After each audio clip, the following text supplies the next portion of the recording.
என்றும் குரு வழியில் குருவை நேசிப்போம், குருவை போற்றுவோம்.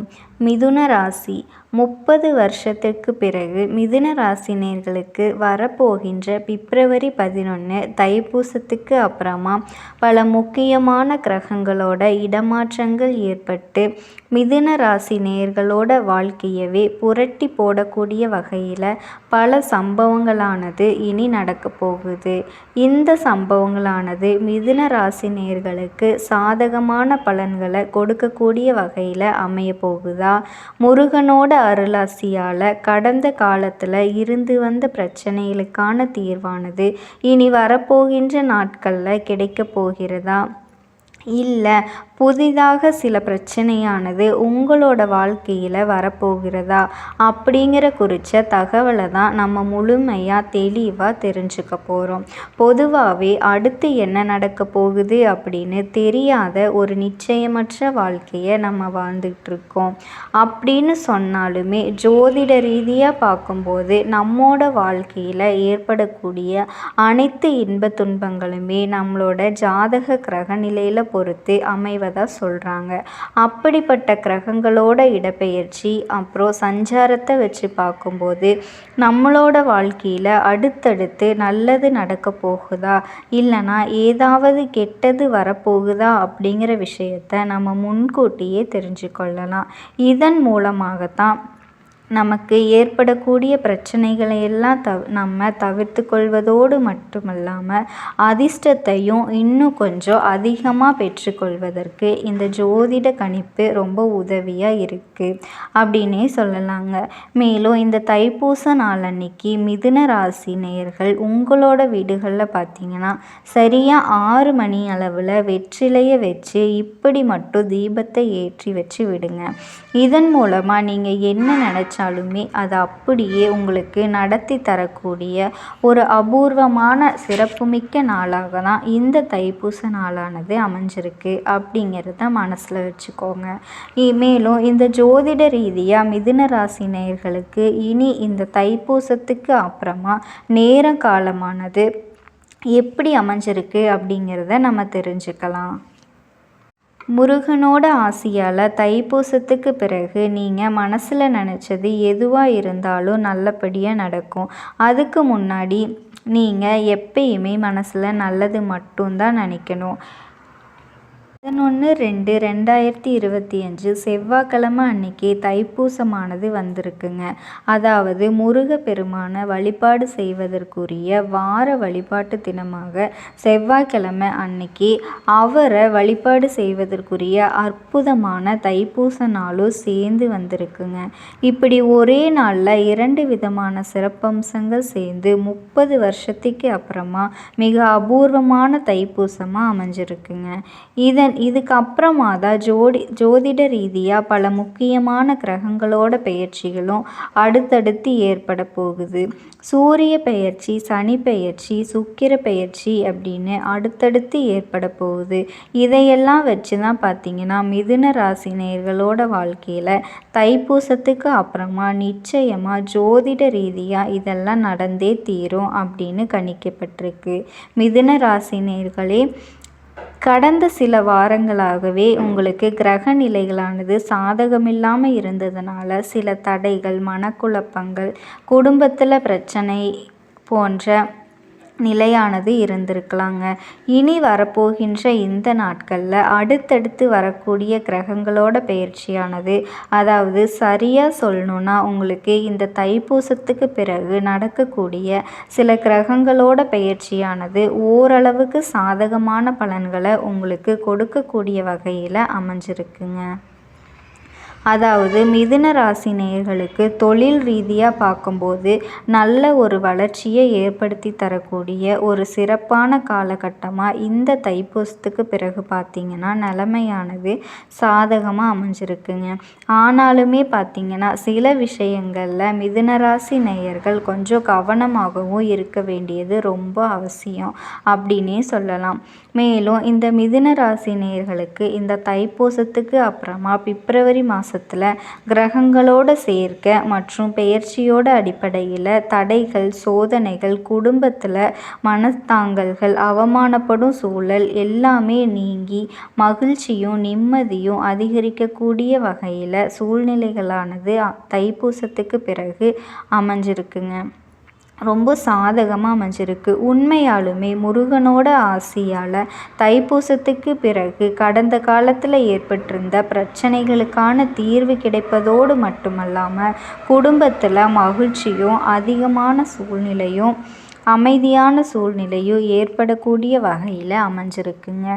குறிப்பாக சொல்லணுன்னா தொழில் ரீதியாக ஒரு அமோகமான வளர்ச்சியை சந்திக்கக்கூடிய வகையில் மிதுன ராசி நேயர்களுக்கு இந்த நிலைமையானது ரொம்ப சாதகமான முறையில் அமைஞ்சிருக்கு.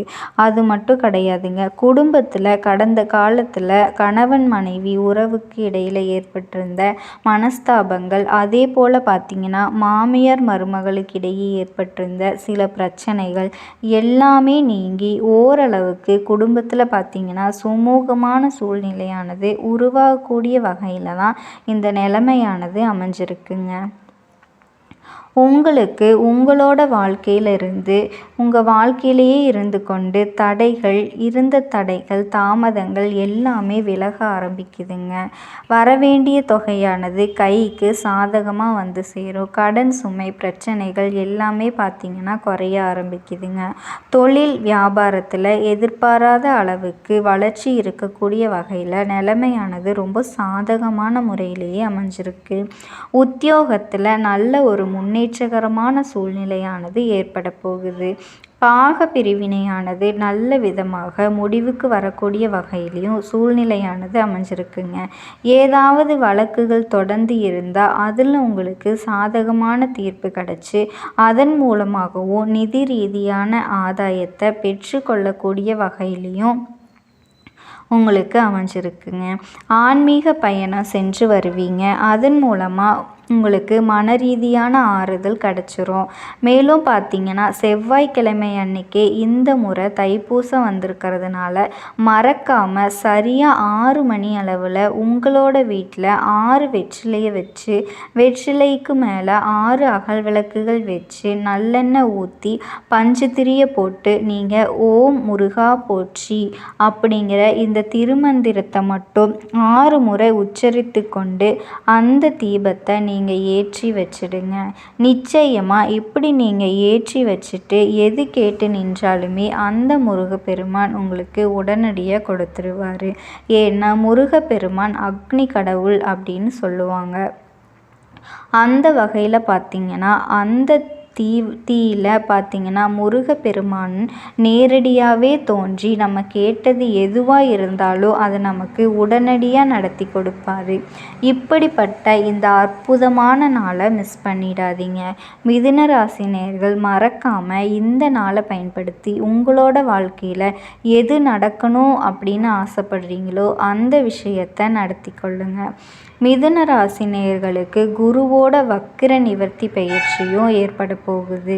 அதாவது மிதுன ராசி நேயர்களுக்கு வக்கிர நிவர்த்தி அடையக்கூடிய குரு பகவான வாழ்க்கை துணை மற்றும் தொழில் சார்ந்த சிக்கல்கள் அனைத்தையுமே பார்த்திங்கன்னா நிவர்த்தி பெற்று தரக்கூடிய வகையில் நிலைமையானது அமைஞ்சிருக்குங்க. அதாவது தொழில் ரீதியாக ஏற்பட்டிருந்த பிரச்சனைகள் முடக்க நிலையாக இருந்தாலும் சரி, வாழ்க்கை துணையோடு இருந்து வந்த கருத்து வேறுபாடுகளாக இருந்தாலும் சரி, எல்லாமே நீங்கி ஒரு படி முன்னேற்றத்தை ஏற்படுத்தி தரக்கூடிய வகையில் நிலைமையானது அமைஞ்சிருக்குங்க. விலகி போனவங்க எல்லாமே விரும்பி வருவாங்க. சமுதாயத்தில் மதிப்பும் மரியாதையும் அதிகரிக்க போகுது. புதிய வேலை வாய்ப்பானது கிடைக்க போகுது. எல்லா வகையிலையும் பணியில் இருந்து வந்த தடைகள் அனைத்துமே நீங்க போகுதுங்க. எல்லா படிப்படியாக நல்லது நடத்தி தரக்கூடிய வகையிலையும் குருவோட வக்கிர நிவர்த்தியானது உங்களுக்கு சாதகமான அமைஞ்சிருக்கு அப்படின்னே சொல்லலாம். மேலும் இந்த தைப்பூசத்துக்கு அப்புறமா சூரியனோட பெயர்ச்சியும் ஏற்பட போகுதுங்க. அதாவது சூரியன் அஷ்டம ஸ்தானத்தில் மறைஞ்சு இருந்தால் பல அவமானங்களை எதிர்கொண்டிருக்கலாம். இந்த நிலை தான் இனி மாறி உங்களோட செல்வாக்கானது நீங்க போகுது. தந்தை வழியிலேயோ தந்தை ஸ்தானத்திலேயோ இருப்பவங்களால சில நல்ல ஆதாயத்தை பெற்றுக்கொள்ளக்கூடிய வகையிலையும், உங்களை எதிர்த்தவங்க உங்களோட பேச்சுக்கு இப்போ கட்டுப்பட்டு நடக்கக்கூடிய வகையிலையும் சூழ்நிலையானது சாதகமான முறையில் அமைஞ்சிருக்கு அப்படின்னே சொல்லலாங்க. மேலும் சனியோட பெயர்ச்சியும் பார்த்தீங்கன்னா அடுத்தடுத்து ஏற்பட போகுது.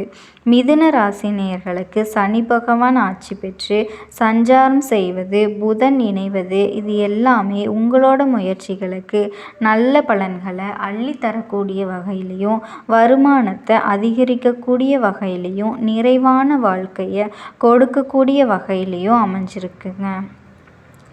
மேலும் இந்த பொருளாதார ரீதியாக பார்க்கும்போது ஒரு படி முன்னேற்றத்தை உங்களுக்கு ஏற்படுத்தி தரக்கூடிய வகையிலையும் அமையப்போகுது. இந்த மிதுனராசி நேயர்கள் யாராவது வியாபாரிகளாக இருக்கக்கூடியவங்களாக இருந்தீங்கன்னா இப்போ உங்களுக்கு பொற்காலமானது ஆரம்பமாகிருச்சு அப்படின்னே சொல்லலாங்க. அதனால நீங்கள் எதை நினச்சும் கவலைப்படாதீங்க. நீங்கள் செய்கிற வேலையை கரெக்டாக செஞ்சுட்டே இருந்தீங்கன்னா உங்கள் வாழ்க்கையில் நிச்சயமாக முன்னேற்றம் ஏற்படும். முருகப்பெருமானோட அன்பாலையும் ஆசீர்வாதத்தாலையும் உங்கள் வாழ்க்கையில் இனி நடக்க போகிற எல்லா விஷயங்களும் நல்லதாக மட்டும்தான் நடக்கும். ஓம் முருகா போற்றி, ஓம் முருகா போற்றி, ஓம் சரவணபவ போற்றி.